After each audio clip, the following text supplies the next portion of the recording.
Hi, and welcome to another module in our series, Start Your Own Business. Today we're covering an interesting topic, which business type suits me. Now, I know as entrepreneurs, speaking as an entrepreneur myself, we're always raging to go, right? We want to register the business as quickly as possible. We want to get going. But meanwhile, we haven't really given it thought. I'm Catherine Young. I'm from Think Room Consulting. Been an entrepreneur now for about 3 years. Before that in corporate. Do I miss corporate? Nah. Do I work in corporate? Yes, I do, but I love being an entrepreneur. I've got a very distinguished guest with us today, Tyron Null, and Tyron's going to join us for this session and speak about how do we get to that best business type that suits us. Tyron, welcome, and I would love for you to introduce yourself to the audience. Thank you, Catherine. Hi, I'm Tyron Null. I'm what you would call a serial entrepreneur. Never really having held a job in my life. I've bounced around from owning various companies, landscaping, gardening, furniture manufacturing, restaurants, things like that. And over time, it's taught me the various tricks that we're going to be obviously talking about later. I've founded a company called Zulu Business Management. Its goal is to help SMEs just sort of clear up all the dark spaces and just bring them into light. Let people see it's not really as hard as it looks, but obviously, you know, we'll hold your hand, we'll guide you through it. But more about me, I'm from Durban, Sharks fan. Sharks fan, right? Now listen, I know very little about rugby in South Africa, but I see my husband on the couch on a Saturday afternoon, and I know Sharks is not a good word in our house. Well, probably because we're top of the log at the moment. Oh, no, don't. And that's exactly what it is. And so being a keen surfer as well, staying on the coast, I spend my time really outdoors, looking at opportunity, really, looking at life and life's opportunities, yes, and the things that I do. Yes. I love that phrase that you used, serial entrepreneur. Really, I suppose that just really gives me the comfort that we can have this discussion and that you're going to come from a place of real value to the SMEs who are tuning into this module. Well, I hope so, because the things I will actually be talking about is not things I've learned in books. It's things that I've learned by hard knocks and scrapes on my knees and elbows and things like that. Yes, I've read about them in books later on and gone, darn, I've been down that road. You know, I've had that experience. Yeah. So that's really where we're actually going to be taking this from. So it's real life experience backed up by things you'd learn about in books. And that's really what's going to guide you along the way. You know, so, and we're going to jump into the content straight away. But what I'm asking, or what I'm hearing, then it's okay to fail, and fail better the next time. Absolutely. In SA, we've got a very, very conservative culture where failure is actually frowned upon. Where everywhere else in the world, failure is accepted as a course of learning, providing you learn, of course. Because if you're not learning and you're just failing just because you're lazy, well then really you're actually wasting everyone's time, including your own.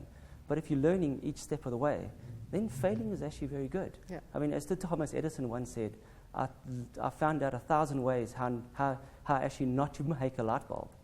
And one day he did. He made the right light bulb. That's right. So that's exactly what, you know, what we'll actually go through. That is awesome. I can remember my first job that I ever held. I had a boss that told me, you will only make original mistakes in that language, in that tone, right? So after original mistakes, so I'm comforted by the fact that you say failure is okay as long as we learn out of it. Absolutely. Thank you so much. Tyron, I really want to talk about, once we have now decided we want to start our own business, there is this decision that we have to make around, how do I improve my business's chance of success? I mean, why start if there's not going to be success to start with? Talk to me about that. Okay, what I would suggest is that most entrepreneurs are not really sort of waking up one day and having the idea. It's something that's, the seed has been planted a while back and they've grown to it. So do your research. It's a lot easier nowadays. There's the internet. You can go, you can browse in your spare time. You can be on the beach like I do and take out your cell phone and check things. So go do some market history. Read up about it. Then it gives you an idea. Look at your product. Would it fit into the marketplace? Just general. You don't have to go in for far too much detail. Just give yourself enough information just to get the ball actually going along. Look at, is anyone else offering the same service as you? that's obviously important because, these guys you're going to be trying to steal their lunch effectively. Yeah. So it's quite important to know who they are, what service they're offering, and how you can actually sort of play their game a lot better, like if I can use that term. Yeah. So, and then obviously, who's going to buy your product?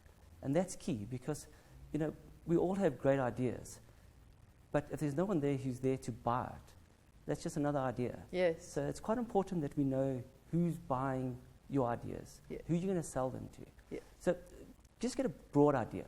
It's not your business plan yet, but this is your scope where you're just sort of getting a good idea. Right. And then from that research, you can then build into your costs. So can I interrupt you there? Sure. So whilst you do the research, let's assume you've had this beautiful idea in your head. Let me confess something. In fact, I think every girl will confess this. I love shoes. I really love shoes. Right? So for a long time, I had this vision in my head. I'm embarrassed to actually even say it, of designing shoes, beautiful shoes, and sell them.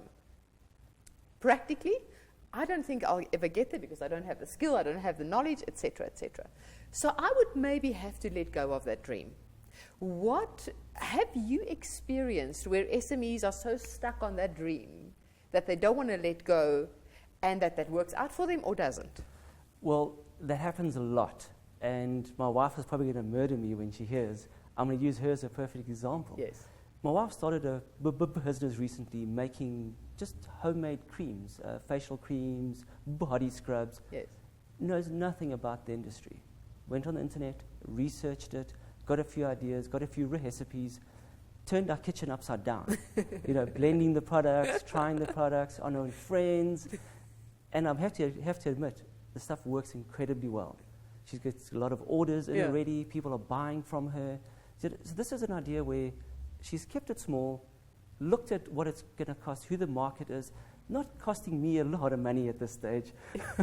I shouldn't really say, but that's... Sorry, I'm interrupting again. In one of our other modules, we were talking about funders and speaking about friends, family, and fools. I'm not saying which category you fall in, right? 100%. Okay. But this is a perfect example. She's gone and looked at the market, looked at who her target market is, what information she needs to get going. And she's tried it on a very small scale. So it gives an idea of what her costs are going to be. That's what entrepreneurs need. Don't go spend all your money. Now you know it works. Now you can write the business plan. Now you can go and find the funders, fools, and family. Okay, I get you. So do it in a small scale if you need to, that initial market viability. Absolutely, because what you're finding is that, it's very hard to get funding. You'll hear stories that there's lots of funds available, but it's incredibly hard to get funding. So start small. Prove that you can do it first, because once you're doing it, that's what's going to encourage someone to fund you, because they can see that, hold on, you're actually living this dream. Yes, you might still have a full-time job and you're working late nights to make it happen, but ultimately it'll make that jump easier. Yes. Yeah, so that's exactly. Okay, fantastic. So you're actually giving me hope about my shoe business after all, right? So I was interrupting you on the business costs. You were talking about costs. So in this sort of scope of looking and understanding what is required, you're going to start building up ideas around your costs. Factor in your startup costs. A lot of people don't actually sort of factor those things in. What type of machinery do I need? Do I need a computer? What infrastructure is available? The head I need. If I can't get funding for all of it, what do I essentially need? What is the bare basics?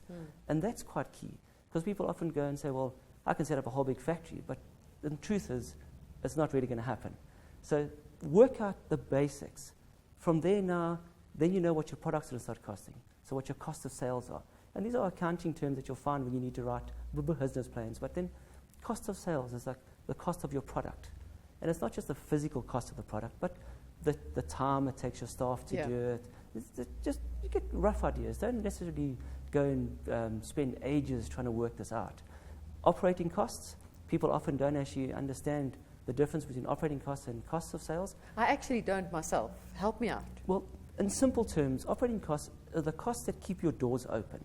Your rent, your telephone, your sort of staff costs that are pretty much fixed every month. Right. So regardless of if you make a sale or not, those fees have to be paid. And that's what people have to understand, that there's are sort of real costs that need to be taken into account long before you start making money. And then that's why it's actually important to know this. This is going to sort of help you set your sales price. Because ultimately, your final selling price, less your cost of sales, is going to give you your actual gross profit. Yeah. From that, you're paying all your operating costs, staff, rent, telephone, the nice fancy car you have your eye on, and possibly those shoes that that you're quite keen on. And that'll then give you an idea whether you have a profit or not. And that margin will tell you if you're on the right track. That gives you a good idea. Okay, Tyrone, that actually helps me a lot. So what you're saying is there are base operating costs that you will have regardless of making sales or not. Absolutely. Right. And what I want to stress clearly in this is not your business plan. Yes, this will get used later on when you start drafting a business plan. But this is just for you in your mind working out if your business is viable. Long before you start spending money and wasting your time, this gives you a very quick overview of your time that, yes, I can do this, I can make money out of it, now I can actually take myself. Yes. And actually head further. Okay. So you're saying to improve your chances of making your business more successful, we have to make sure we do our market research in a business viability point of view. And remember, we covered one of those modules. If you want to see it, we have a module on business viability. But then also look at the market research and the business costs. That's right. Yes. Between those two, you then get a balance. What then? Well, then once you realize it does work, now you want to then say, what type of entity do I need? Because that's also going to give you a good idea. And then going back to my wife's example, I've advised her to be a sole prop. Being a sole proprietor keeps the costs low. There's no regulatory sort of involvement. She, as herself, can be trading as whatever firm she feels, under whatever name she likes. In fact, I've advised her not to trade under my name. So she's chosen her own name. And this, because you don't have to then go to any regulatory format. Yes. You start immediately, don't have to open a brand new bank account, use your own bank account. That really just keeps the startup costs right down. So are you saying that a sole proprietary business setup, you basically act as an individual? Absolutely. What you can do is, as we'll cover it later in some of the other slides, but effectively, you as the individual, that's where it all started. The individual ran a firm because you sold your skill, your time, your effort. And that was where all sort of companies were formed. And then you moved on from there. When you brought on partners, you needed a different structure, and so on and so forth. Okay. So that is where we would start. So take it at the beginning. If you don't need to bring on lots of lots of partners, lots of other issues, become a sole prop. Can I ask you a practical question? So if I'm a sole proprietor, how would I invoice? I've provided a service or goods, how would I invoice that? Under my own name? What you'll do is, if you're trading under your own name, absolutely. So you'll be Catherine Young, and you'll invoice. Okay. And you'll have a standard invoice, standard format as you would do, and your ID number is obviously what's required and things like that, and your address where you're trading from. So it'll be definitely under your own name. But you can also trade as something else. Yes. Because often people don't want to trade under their own names. It does happen, accountants, lawyers, I think they just like the sound of their own names, maybe. So they trade under their own names a lot. Maybe it gives them credibility. Yeah.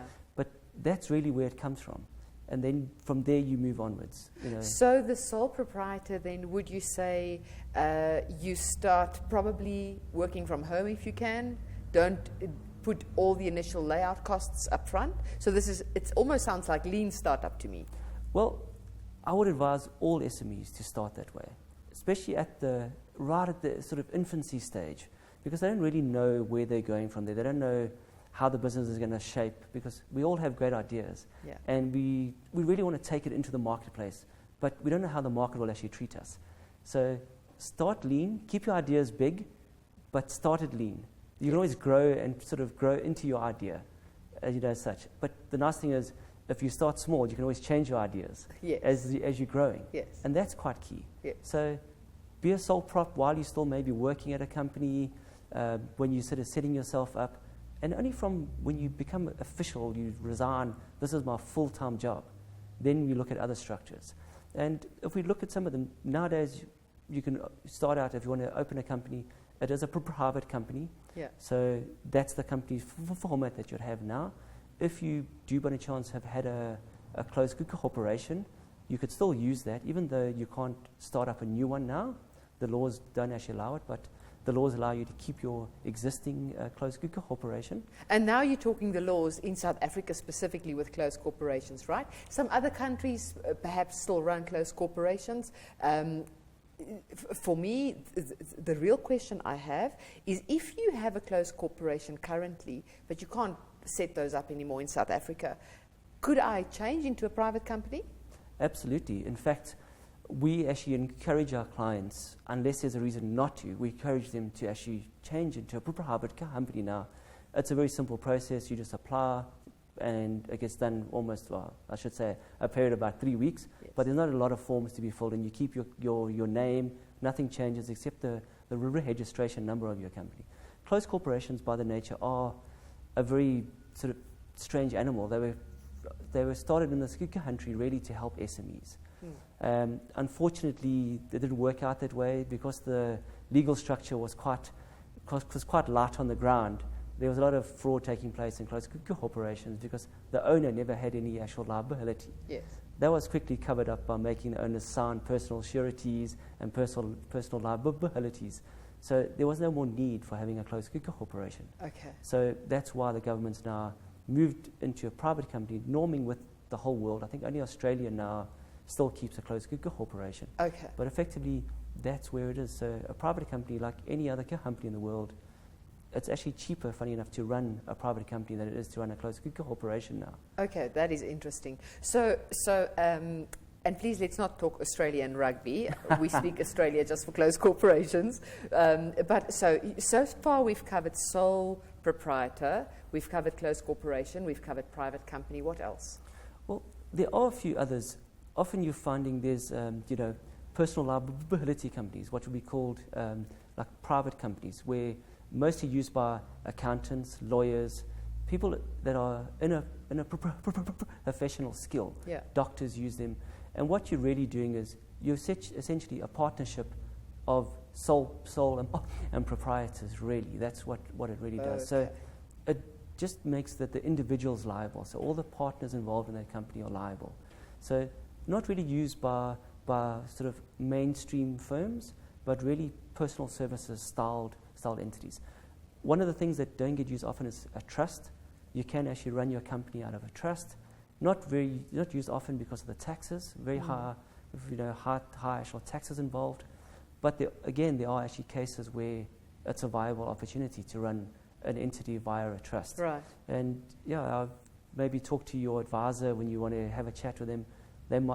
Your case might actually suit that. Yes. Which might actually be very good. Yes. Can you, just before we move on to the next section, could you think of one example where the SME decided to set up a specific business format and it should have been something else? Well, there's so many of those examples, I'm afraid. What we've often seen is that someone has come in, they've set up a very complicated structure. Because you'll see later when we're discussing taxes possibly, they've set up a very complicated holding structure. They've got a private company, the shares are held via a trust, the assets are sitting in that trust, and they're then leasing the assets to the company itself. Wow. So at a startup phase, not really needed. Yes, nice for long-term planning, you've got lots of partners and you're looking at different types of structures, but startup, you don't need that cost, that heavy cost of getting that involved. Yes. Don't really need it. Okay. Get yourself going, basically, and then grow into that actual structure. Okay. Yes. Okay, so great advice. So let's start with the sole proprietor. As we grow, we get into a private company or a personal liability company if that is what is required. Trusts, I really hear you say make sure that it's specifically suited to your needs. Correct. To do so. But the message I'm clearly getting from you on deciding what type of business you want to set up is keep it simple. Absolutely. Okay. That is the key. Okay. Definitely the key. Talk to me about shareholders' agreements. Well, this is probably the one area that everyone ignores. And it's actually quite frightening because 99% of SMEs are a single-man operation. And so you don't really have to think about shareholders' agreements and that structure. But as we found out, being single people, we meet partners in life, we get married. We have things like anti-nuptial agreements. Now, think of your shareholders' agreement in the same sense. You're actually tying up your assets with another person, and you want to work out how's that going to work. What happens when this partnership fails, when this business fails? And we never think it will fail, right? It's like getting married to the man of your dream. You will get married to the woman of your dreams, but it's like getting married to the man of my dreams. Never think it would fail. And then 3 years later, it's not as rosy as it was. Exactly, and that's exactly how we actually speak to clients about it. We say, while everyone loves each other, talk about how we're going to split up the assets. Now, when we're saying, no, honey, you can have that half, I don't mind. Put it in writing now. Yeah. How are you going to run your business? What roles people are going to play inside the business? How are you going to bring on for future partners? How are you going to then think about financing? Maybe one of you are actually putting in all the funding, but the other one has all the skills. How do we treat those loans and that skill set? You know, often people would say, I'm going to partnership, it's 50-50. You don't have to be a 50-50 partnership, but you can still earn the same amount of money. So you can have a 10% partner and a 90% partner, and the 10% partner could have funded the entire company. But he doesn't run the company. That's such a key differentiator, right? Just a couple of days ago, we were having a discussion about setting up your business right up front with exit in mind. And it was a wow concept for me in terms of, setting up with exit in mind. But it really brings another level of organization of getting that done. And one of the key points that was raised is it doesn't mean you have to share, you have to have 50% shareholding to be able to share. You don't have to. The revenue can still be split. 100%. And that's exactly what people don't really understand. Because what happens is, using what you're saying, exit as a key, entrepreneurs are very old in this country. And I don't use the term lightly. Most entrepreneurs in SA start at about the age of about 30. You know, they've been to varsity, they've worked their first job, they've taken an idea from their corporate job and they've broken off and set up their own entity. That's the standard sort of entrepreneur in this country. So they're roughly 30, they can push really hard. By the time they're 45, they want out. Yes. They're tired now. They're thinking of retirement. So that's why it's key to have that in your shareholders agreement. So write it in now. You might decide I want to exit, but not exit work, but keep my shareholding. How is that done? These things are very, very key. And then, of course, it leads into your memorandum of incorporation, because now your shareholders agreement, they talk to each other, and that's what you submit to the CRPC when you actually register. When you register your entity, yeah. So that's very key, to see how those two work. Yeah. So I would always advise, do it while everyone do it while everyone is still friends. I think that is good advice. Really, really, really. So, Tyron, what are some of the resources that you can share with SMEs where they can go and find more information about making sure that they set up the right entity for what they need? Well, I would say to them, first of all, the CRPC's website, that's the, as you can see, of having a senior moment. The company is an intellectual property commission. Yeah. And just, sorry to interrupt you, they've changed their name a couple of years ago. It was the old CIPRO before, if you may not recognize CIPC. Yes, and I've heard people say it many ways, CIPC. Yeah, I know. So, go onto their website, www.crpc.co.za. A lot of information on there. It's very good. A lot of the terms you might not understand, but read up on it and then go talk to people extensively. What we found is that entrepreneurs tend to know other entrepreneurs. So if you're looking at the circle of friends, probably about 10 friends in a circle, if there's a circle of entrepreneurs, most of them will actually be entrepreneurs. And one or two would work in a corporate environment. Same with the corporate friends. If there's a circle of corporate friends, 2 or 3 might own their own firm. So just chat to people who own their own companies, get an idea, get a feel, and then go talk to someone who's actually not knowledgeable about it. And everyone has their own opinion. It's like your shoes that you raise. Different styles for different people. High heels, narrow heels. Apparently there's things called wedges. Who knows? Absolutely. But talk to people widely. Try them on. Just find out, and then just actually take it from there. Yeah. You also have some great information on your own website, right? On Pazula.net. Yes. Well, we don't want to. We get to not necessarily plug ourselves, but we have extensive experience. We've been in operation for over 10 years. Yeah. We have franchise, so we've got franchisees around the country who can help and guide you, and just slowly take you through it. Often, we entrepreneurs, we want to run into it and start rushing. No, slow down a little bit at first, and then get your facts right, and then run. I It's really make like life that so much advice. easier. I love that advice. Thank you very much. Thank you, Taran. I've enjoyed the session tremendously. And watch out for my shoe company coming up, and make sure you buy those shoes. Thank you very much.